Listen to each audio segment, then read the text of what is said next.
Welcome back to CBS Mornings. We've got new details to share with you today about an investigation into U.S. funding of a Chinese research lab in the city at the center of the pandemic.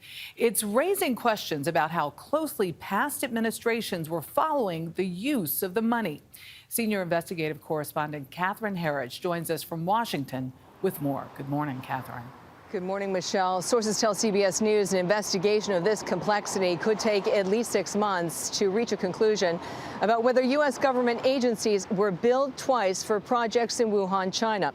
The probe kicked off after new information came to light from Congress. We are collecting evidence here and collecting facts. Former federal investigator Diane Cutler spent 2 decades combating white-collar crime and healthcare fraud. During the pandemic, Cutler turned her attention to U.S. government grants that supported coronavirus-related research in China.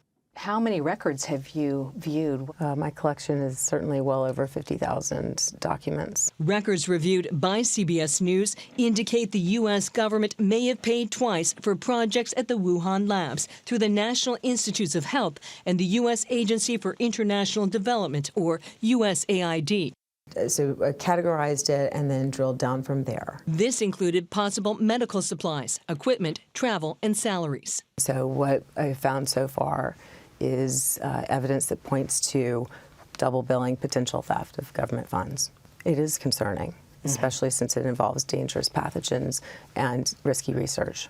While intelligence agencies can't agree on how the pandemic that killed more than 1.1 million Americans started, the FBI and now the Energy Department have found an accidental lab leak is plausible, not potentially through infected animals at a nearby market.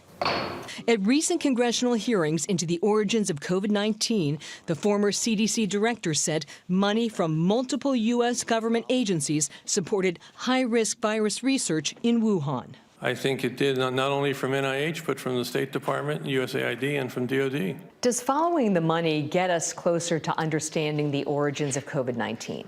Following the money always seems to work in investigations. Republican Senator Roger Marshall hired Cutler and took her records to USAID's internal watchdog, which opened its own probe, details of which have not been previously reported. What needs to happen next? Next, we do need this 9/11 style commission.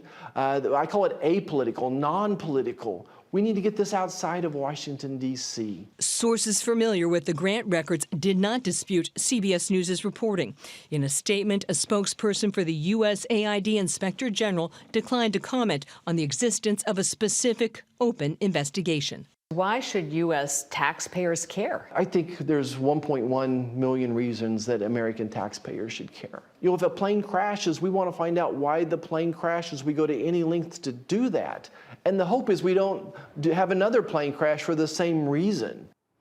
Sources told CBS News that tens of millions of U.S. taxpayer dollars could be involved, and the findings could provide new insight into the Wuhan research. Spokesperson for USAID declined to comment, and the NIH press office did not respond to CBS News' questions.